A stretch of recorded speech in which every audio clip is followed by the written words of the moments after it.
கடலுக்கு கூட ஈரமில்லையோ, நியாயங்களை கேட்க யாரும் இல்லையோ.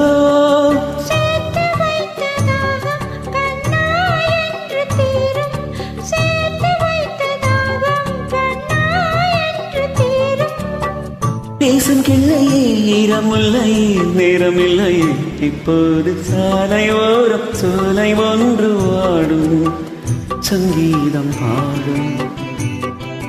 கண்ணாளனை பார்த்து கண்ணோரங்கள் வைத்து, கண்ணாளனை பார்த்து கண்ணோரங்கள் வைத்து.